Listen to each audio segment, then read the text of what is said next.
நினச்ச மாதிரியே கட் ஆகிடுச்சிங்க. நினச்ச மாதிரியே கட் ஆகிடுச்சு. அப்பப்போ ஓடி ஓடி போய் பார்த்துட்டு இருந்தேன்ல, என்னடா அவன் லூஸு மாதிரி போய் பார்த்துட்டு இருக்கானே நீங்கள் கூட நினைப்பீங்க. இது இப்போ தெரியுதுங்களா? ஐஃபோன் டெம்பரேச்சர் அதிகமாகிடுச்சு, சார்ஜ் ஸ்டாப் ஆகி நடமாகி இதாகிடுச்சு. அதான் சஸ்பென்ஷன்லாம் சூப்பராக இருக்கும். அதான் சஸ்பென்ஷன் வந்து பின்னாடி கொஞ்சம் இதுவாக தெரியும், மற்றபடி திரைப்பாவில் வண்டி வீலுக்கு அதுக்குள்ள மோசமாக இருக்கும். ஆஃபர்ஸ்லாம் இருந்தால் கேட்டு வாங்குங்க.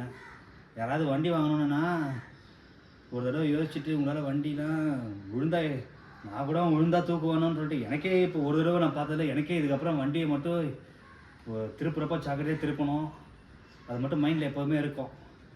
ரிவர்ஸ் பள்ளத்தில் பள்ளத்தெல்லாம் விட்டுட்டிங்க, சர்வரில் விட்டுட்டிங்கன்னா ரிவர்ஸ்லாம் எடுக்கவே முடியாது. நினச்சி கூட பார்த்துடாதீங்க. நீங்கள் டெஸ்ட் ட்ரைவ் பண்ணிவிட்டு டெஸ்ட் ட்ரைவ் ஒரு 1/2 hour 3/4 hour எடுத்து கேளுங்க. சரிங்க, முடிச்சுக்கிறேங்க. அதுக்கப்புறம் எப்போ கட் ஆகும்னான்னு தெரியல. அப்புறம் இன்னொரு நாள் பார்ப்போம், முடிப்போம். ஒரு நாள் எல்லாத்தையும் முடிப்போம் அதுக்கப்புறம்.